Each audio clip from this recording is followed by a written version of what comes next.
Vamos tratar agora do mandato do presidente da República e do vice-presidente também. Quando se fala do mandato do presidente, já adiantamos no início dessa aula que a duração é de 4 anos. E a Constituição Federal estabelece que o mandato tem início sempre no dia 1º de janeiro. Essa regra encontra-se no artigo 82 da Constituição Federal. Portanto, o que acontece? Em outubro são realizadas as eleições presidenciais e, caso haja necessidade, ainda no mês de outubro haverá segundo turno entre os dois candidatos mais votados. E, após a eleição em outubro, em 1º de janeiro, portanto do ano seguinte à eleição, o presidente da República, logo no ano novo, tomará posse da presidência da República. A título de curiosidade, existem várias propostas no sentido de alterar a data da posse do presidente, porque, por ocorrer no dia 1º de janeiro, acaba esvaziando um pouco a importância política do ato, inclusive impedindo que diversas autoridades estrangeiras possam comparecer. Mas, pelo menos por enquanto, temos essa data determinada em 1º de janeiro. Além disso, o presidente da República, ele pode hoje ser eleito para um mandato subsequente. Portanto, o presidente da República é eleito, exerce um mandato de 4 anos. Ao final, ele pode se candidatar à reeleição e, sendo reeleito, ele vai exercer um segundo mandato também por 4 anos. Depois, ele é obrigado a se afastar, mas isso não impede de, numa outra oportunidade, ele se candidatar a um novo mandato, porque nesse caso um eventual terceiro mandato não será consecutivo. Isso vem estabelecido no artigo 14, parágrafo 5º da Constituição, na redação trazida pela Emenda Constitucional número 16 do ano de 1997, que trouxe a possibilidade de reeleição do presidente da República, o que antes era vedado. Antes, o presidente da República, ele tinha mandato de 5 anos sem possibilidade de reeleição. Depois, a regra foi alterada para 4 anos com possibilidade de uma reeleição consecutiva. Muito bem. O presidente da República, ele pode estar sujeito ao afastamento, a impedimento do cargo, ou mesmo o cargo pode se tornar vago, seja por morte, seja por renúncia. E o que acontece em caso de impedimento ou vacância do presidente da República? A Constituição Federal diz que o vice-presidente da República, conforme estabelecido no artigo 79, ele é ao mesmo tempo o primeiro substituto e é o único sucessor do presidente da República. O que isso quer dizer? Quer dizer que toda vez que o presidente da República precisa se afastar do cargo, o primeiro da lista a ser chamado para ocupar a presidência da República na ausência do presidente é o vice-presidente da República.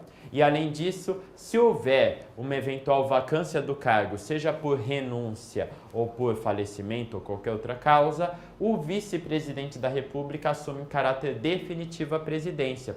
Aí se fala da figura de sucessor. Substituto se dá em caráter, a substituição se dá em caráter temporário, a sucessão em caráter definitivo.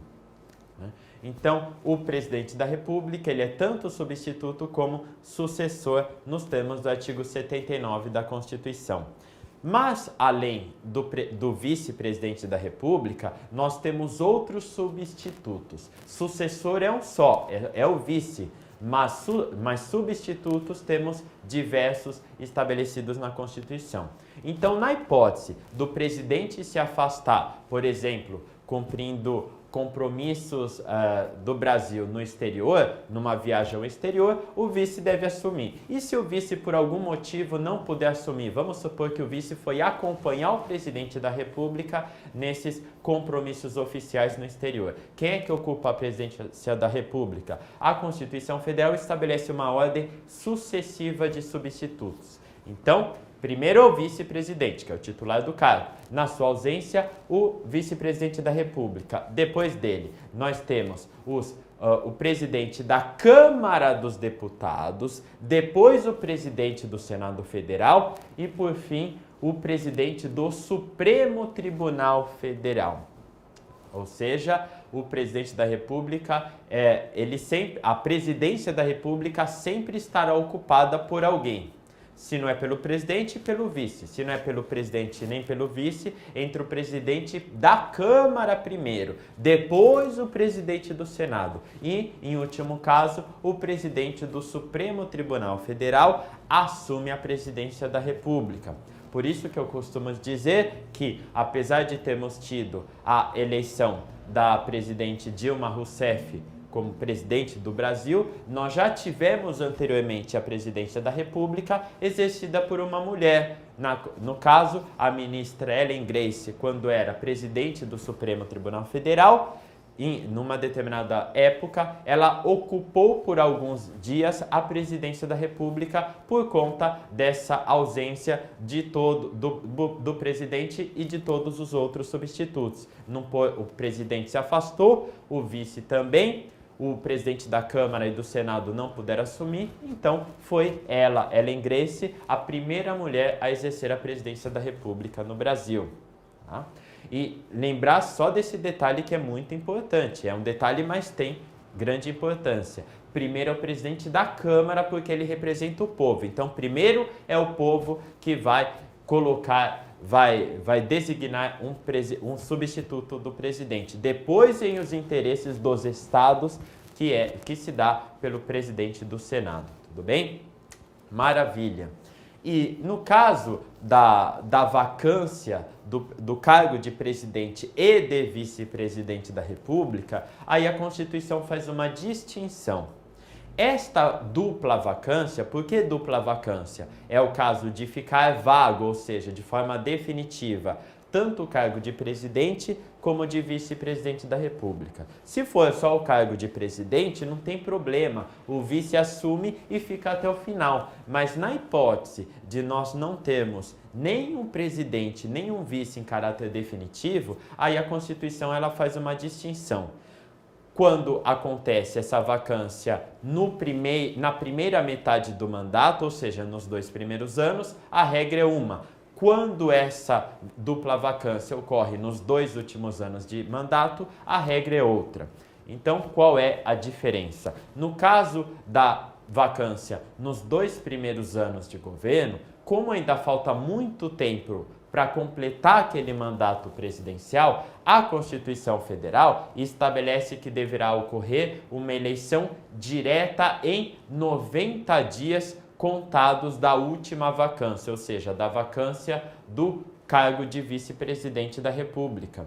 Então, 90 dias para se organizar novas eleições, eleger-se um novo presidente e um novo vice-presidente, nos termos do caput do artigo 81, só que nesse caso, é importante lembrar que ele vai exercer apenas o mandato pelo período para completar o mandato aquele período de 4 anos. Ou seja, esses presidente e vice não vão governar por 4 anos, mas apenas pelo período necessário para completar o mandato dos 2 que acabaram se afastando definitivamente do cargo, do presidente e do vice eleitos. Ou seja, presidente e vice acabaram renunciando ou falecendo após 1 ano de mandato. O que acontece? Convoca-se eleição em 90 dias contados da última vacância e essa eleição será realizada e aí eles vão completar esse período. Então, se foi depois de 1 ano, faltam 3 anos para completar aquele mandato inicial. Tá? Se foram quase 2 anos, então vai ser praticamente um mandato pela metade. É por isso que a doutrina chama essa hipótese de mandato tampão, porque é só para completar o período daquela primeira eleição. E quando a vacância ocorre, a dupla vacância, a vacância tanto do cargo de presidente como de vice, ocorre nos 2 últimos anos de mandato. Aqui, a Constituição Federal fez diferente. Ela estabeleceu que deverá acontecer eleições indiretas, ou seja, o Congresso Nacional ele vai ter 30 dias para realizar eleições, escolher um presidente da República e um novo vice. Artigo 81, parágrafo 1º da Constituição Federal. Esta é a única hipótese que nós temos hoje na Constituição Federal de eleições indiretas, porque aqui teremos um presidente e um vice-presidente da República escolhidos não mais pelo voto direto do povo, mas sim pelos parlamentares, como acontecia no período do Império, no período da ditadura militar. Portanto, é a única hipótese que a Constituição prevê de eleições indiretas. E aí o prazo é menor. Como não vai haver uma eleição com a participação do povo nas urnas, então 30 dias e o Congresso Nacional já tem que resolver isso. Afinal, tem que completar esse período de 4 anos. Porque, como a gente viu, no caso de dupla vacância, quem assume o cargo, seja na primeira metade, seja na segunda, exerce o mandato em caráter complementar, ou seja, apenas para completar aquele período original de 4 anos, para que sempre hajam períodos de 4 anos determinados. E sempre ocorra a posse em 1º de janeiro, salvo nesse caso de eleição por conta da dupla vacância. Portanto, lembrar dessa distinção. Primeira metade, eleições diretas convocadas em 90 dias. Segunda metade, eleição indireta pelo Congresso Nacional no prazo de 30 dias. Em ambos os casos, tem-se o chamado mandato tampão, apenas para completar o período restante. Tudo bem? Maravilha! Vamos prosseguir agora falando dos ministros de Estado.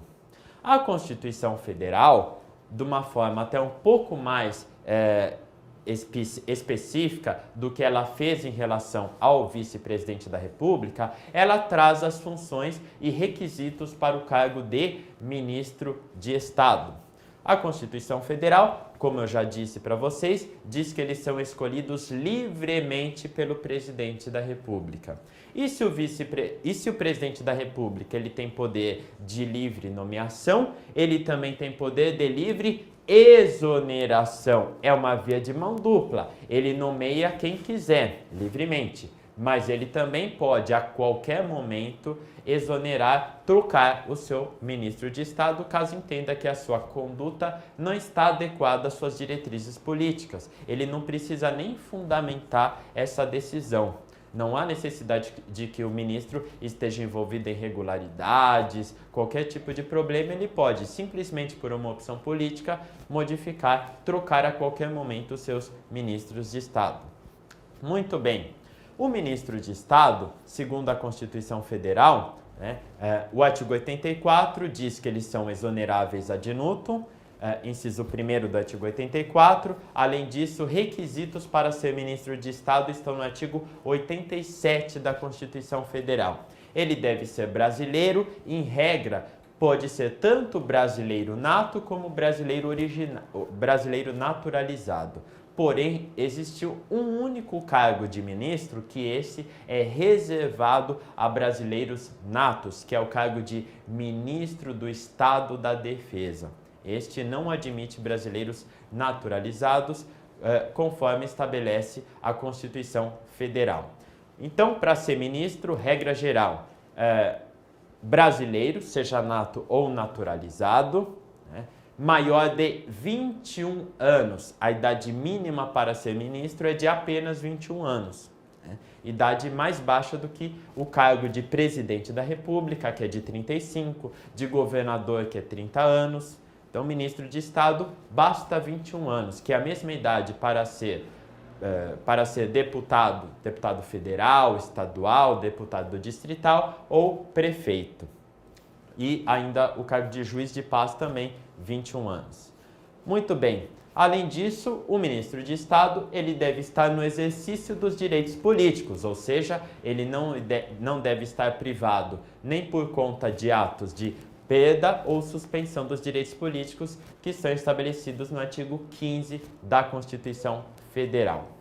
Muito bem, quais são as atribuições do ministro de Estado? Artigo 87, parágrafo único, estabelece essas atribuições. São elas: Diz a Constituição que compete ao ministro de Estado, além de outras atribuições estabelecidas nessa Constituição ou mesmo nas leis, inciso 1º, exercer a orientação, coordenação e supervisão dos órgãos e entidades da administração federal na área de sua competência, além de referendar os atos e decretos assinados pelo presidente da República. O que acontece? O presidente da República, ele não tem um conhecimento técnico de todas as áreas da administração pública. Não há possibilidade do presidente da República ele ser um expert em saúde, em educação, em finanças, ou seja, um expert de tudo aquilo que o presidente da República tem a função de chefiar.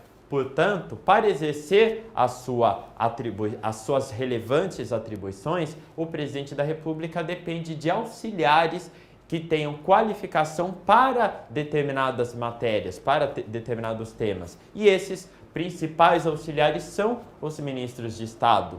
E é por isso que eles devem ter um conhecimento que possa auxiliar o presidente da República naquela área de atuação.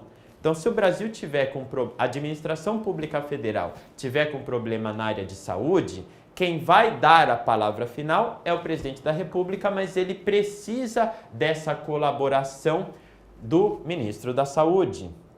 Então, o presidente da República ele depende desses seus principais auxiliares em cada área de atuação. Bom, além disso, o artigo 87, parágrafo único, diz que também é atribuição dos ministros de Estado, 2. Expedir instruções para execução das leis, decretos e regulamentos. Toda vez que o presidente da República ele promulga uma lei que trate de alguma área que depende de uma regulamentação para produzir todos os seus efeitos, para que a lei possa ser fielmente cumprida, aí quem vai auxiliar na elaboração dessas normas regulamentares é o ministro daquela área de atuação. Inciso 3º, apresentar ao presidente da República relatório anual de sua gestão. É uma forma do presidente da República avaliar o que aquele ministro está fazendo, se ele está trabalhando bem, quais são as suas principais realizações. Inciso 4º, praticar os atos pertinentes às atribuições que lhe forem outorgadas ou delegadas pelo presidente da República. Portanto, além de atuar na condição de coordenador daquela área governamental que diz respeito ao seu ministério, o presidente da República pode delegar alguma outra tarefa especial para o ministro de Estado. E, nesse caso, o ministro tem a atribuição de realizar essas atividades. E a criação de ministérios, segundo a Constituição Federal, no artigo 88, ela se dá mediante lei. A lei estabelece a criação e a extinção de ministérios. Muito bem, órgãos consultivos do presidente da República. Já adiantei para vocês que são dois, o Conselho da República e o Conselho da Defesa Nacional. Dois órgãos de caráter consultivo com atribuições distintas que integram a administração pública federal. Muito bem, Conselho da República, ele vem estabelecido no artigo 89 da Constituição. Qual é a sua finalidade? O Conselho da República é órgão da administração superior, consultivo do presidente da República, mas em caráter não vinculatório. Ou seja, o presidente da República irá consultar o Conselho da República, mas eventual opinião, parecer prestado, exarado pelo Conselho da República, não vincula o presidente a atuar de acordo com a opinião desse Conselho. Tá? O Conselho da República, ele pronuncia-se sobre intervenção federal, estado de defesa e estado de sítio, além de questões relevantes para a estabilidade das instituições democráticas. O Conselho da República ele vem disciplinado na Lei 8.041 do ano de 1990.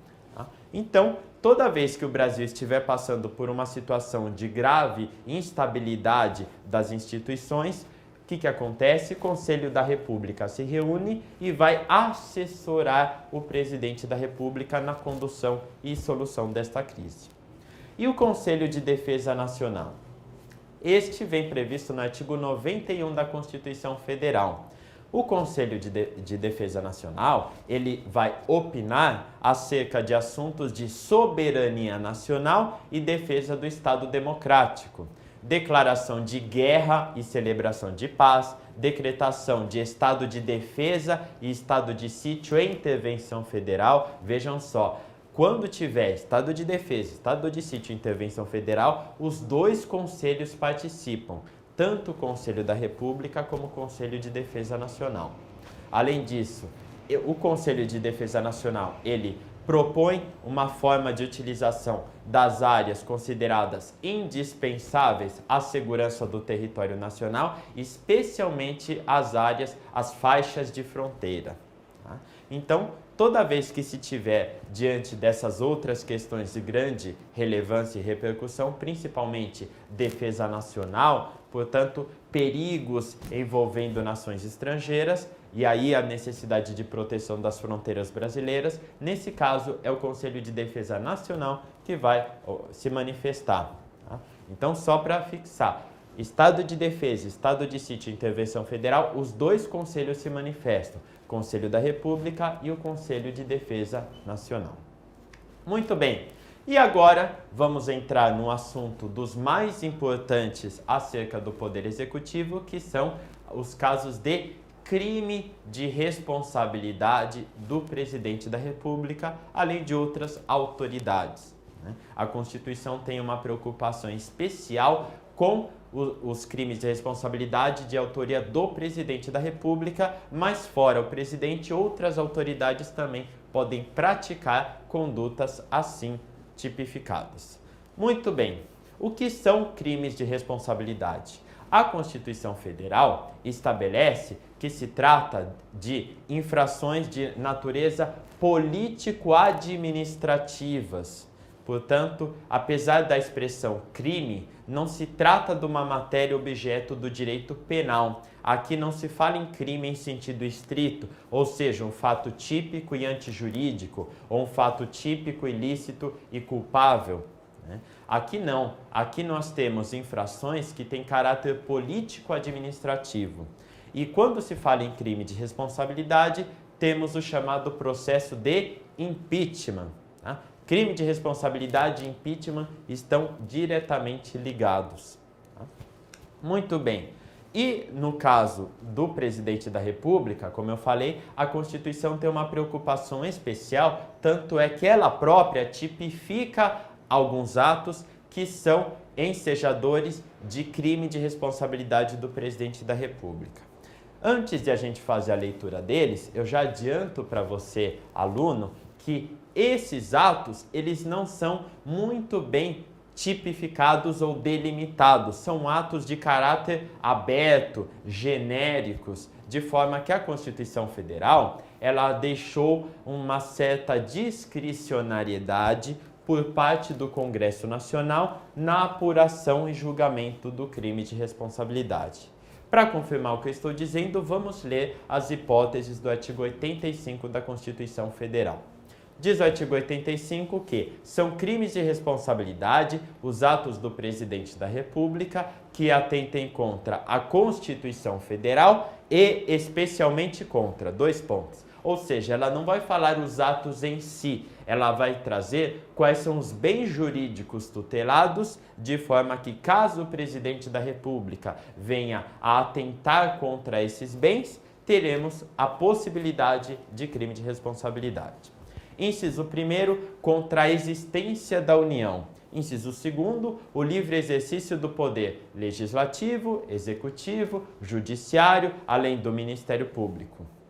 Inciso e também dos outros poderes constitucionais das unidades da federação, ou seja, contra os poderes estaduais e poderes municipais.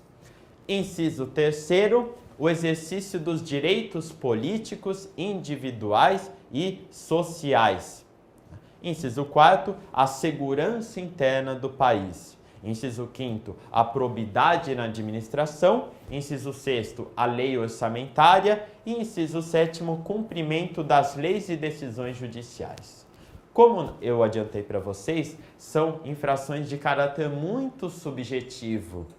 É difícil se dizer de uma maneira taxativa quando que o presidente da República está atentando contra a existência da União. O que é atentar contra a existência da União? Editar uma medida provisória extinguindo a União, transferindo todas as atribuições da União para estados e municípios? É difícil, portanto, trazer uma delimitação dos crimes de responsabilidade, por isso que eles são infrações político-administrativas, de forma que cabe ao Congresso Nacional avaliar a situação concreta para verificar se, naquele caso, existe eventual atentado a esses bens objetos de proteção estabelecidos no artigo 85 da Constituição. Bom, e em relação aos crimes de responsabilidade, não só o presidente da República está sujeito a essa responsabilidade político-administrativa, mas também outras autoridades. É o caso do vice-presidente da República, dos ministros de Estado, ministros do Supremo Tribunal Federal, membros do Conselho Nacional de Justiça e do Conselho Nacional do Ministério Público, Procurador-Geral da República e Advogado-Geral da União. Essas autoridades são mencionadas no artigo 52, inciso 2º, além de haver a responsabilidade por crime de responsabilidade no âmbito estadual dos governadores do estado e no âmbito municipal, os prefeitos também estão sujeitos a crimes de responsabilidade. E como se dá o procedimento para se julgar crimes de responsabilidade? De que maneira isso se passa? O procedimento ele é bifásico. Por que bifásico? Duas fases vão ocorrer. Primeiramente, nós temos um juízo de admissibilidade realizado pela Câmara dos Deputados. Ou seja, a Câmara dos Deputados ela tem a atribuição de autorizar a instauração de processo de impeachment, ou seja, de processo para apurar crime de responsabilidade. Então, a Câmara dos Deputados, ela faz o papel de tribunal de pronúncia, que vai aceitar a acusação para ser processada. E, além disso, nós temos o Senado Federal, que tem a função de processar efetivamente e julgar o crime de responsabilidade. Então, de um lado, a Câmara autoriza a instauração do processo e, de outra parte, o Senado Federal, ele é quem vai, de fato, processar e julgar o crime de responsabilidade. É o Tribunal de Julgamento. Câmara dos Deputados, Tribunal de Pronúncia, Senado Federal, Tribunal de Julgamento. E a Câmara dos Deputados, ela só pode autorizar o processo, a abertura do processo de impeachment, se houver o quórum de 2/3 dos seus membros. Ou seja, se não tiver 2/3, não será instaurado o processo, então o Senado não terá o que julgar. Para que haja abertura de processo de impeachment, é necessário que a Câmara aceite aquela acusação, ou seja, autorize a instauração do processo pelo quórum de 2/3 dos seus 513 deputados. Muito bem, isso está previsto no artigo 86 caput da Constituição Federal. E aceita esta acusação pela Câmara dos Deputados pelo quórum de 2/3, na sequência nós teremos o Senado Federal que vai instaurar o processo e aqui uma peculiaridade. Quem vai julgar é o Senado Federal. Só que quando o Senado se reunir para julgar, quem vai presidir esse julgamento não é o presidente do Senado, é o presidente do Supremo Tribunal Federal. Vejam só que situação curiosa.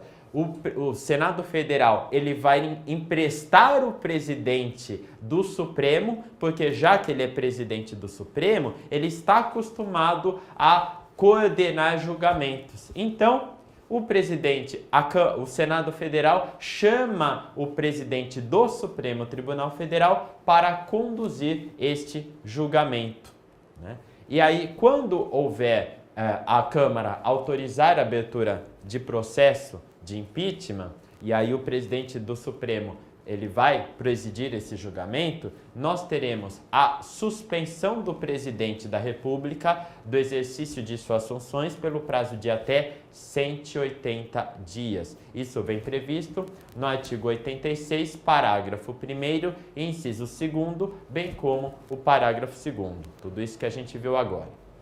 Bom, e a decisão, em caso de absolvição, tudo bem, o presidente volta a realizar normalmente as suas funções. Já no caso de condenação, ou seja, proferindo o Senado Federal, sob a presidência do presidente do Supremo, uma sentença condenatória, nós temos uma resolução do Senado Federal, que deve se dar pelo mesmo quórum da Câmara dos Deputados para autorizar a abertura do processo, ou seja, quórum de 2/3 dos senadores, que vão votar pela condenação ou absolvição, e esta sentença condenatória, ela vai se limitar à declaração de perda do mandato, ou seja, perda do cargo do presidente da República ou outra função, além de inabilitação para o exercício de qualquer outra função pública pelo prazo de 8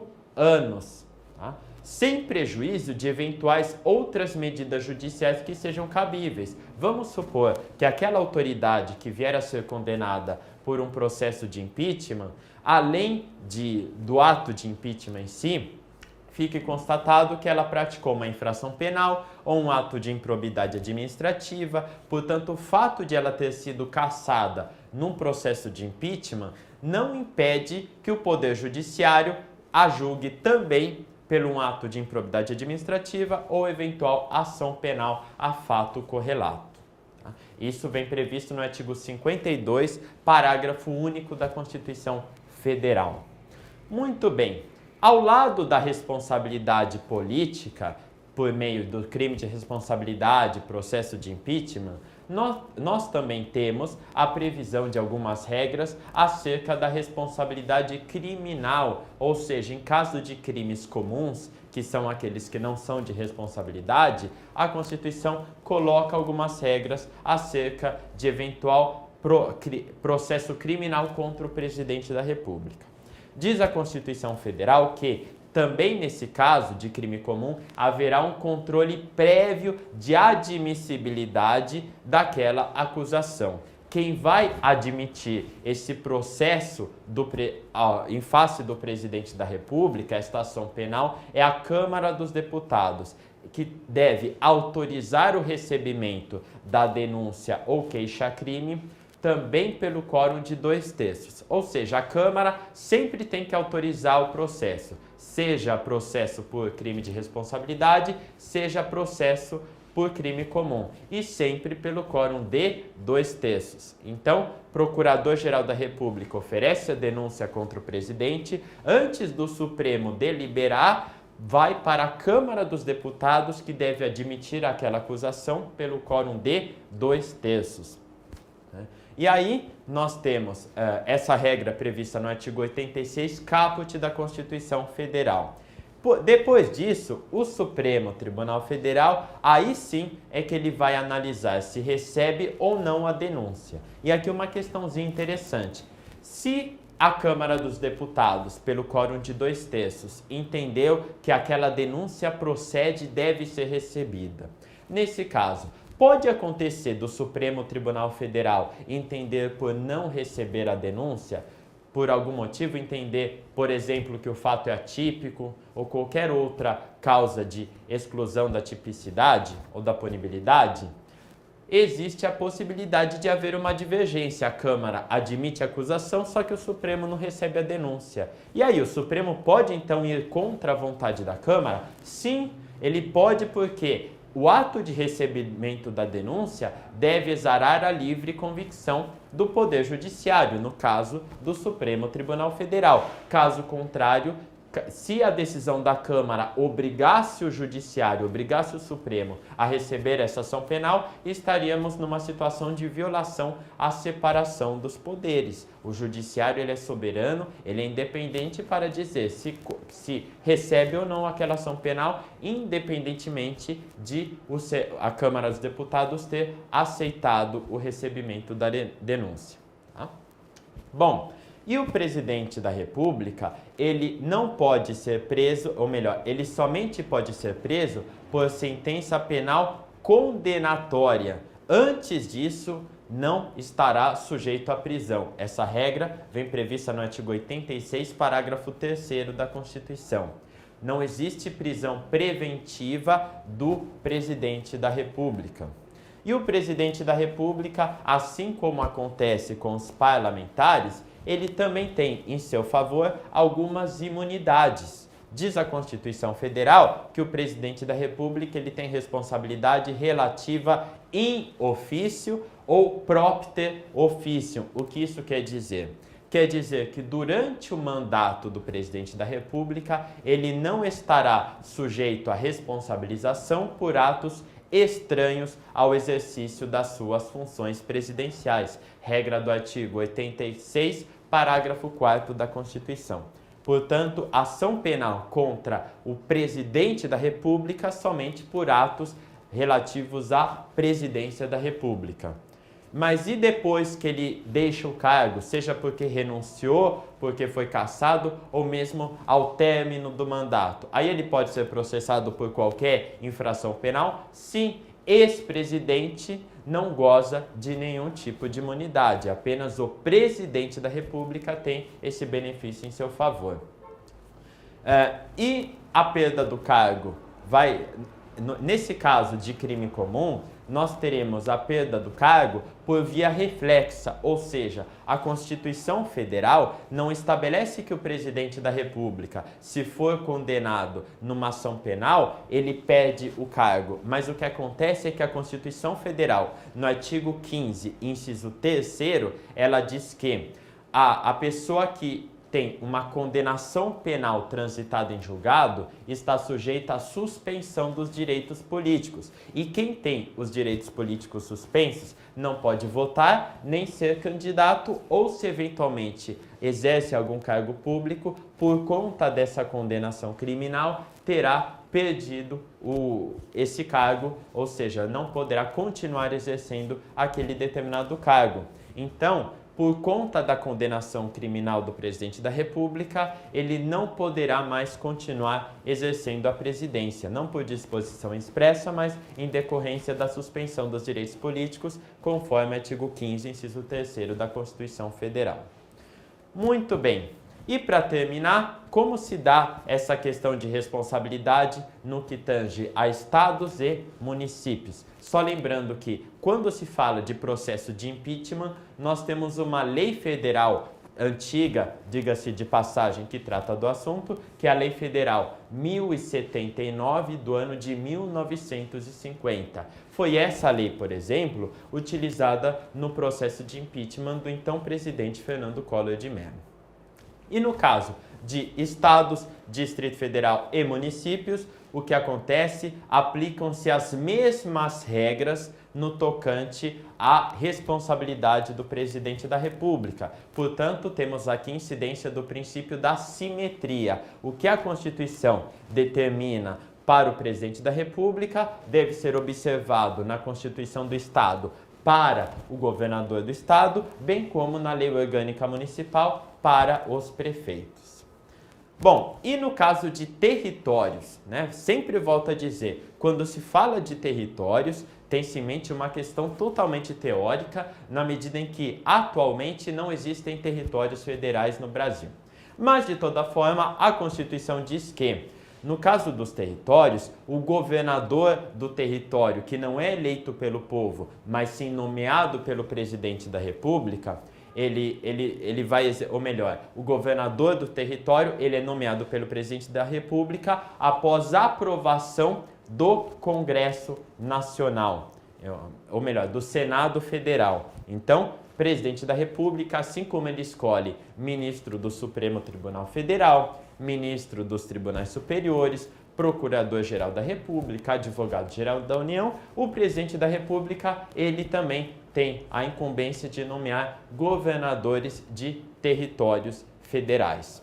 Isso vem estabelecido no artigo 33, parágrafo 3º da Constituição, bem como no artigo 52, inciso 3º, a incumbência do Senado Federal aprovar a escolha do presidente da República, e o artigo 84, inciso 14, que traz a competência privativa do presidente da República de nomear o governador de território. Portanto, essas são as regras mais relevantes que temos para trazer acerca do poder executivo.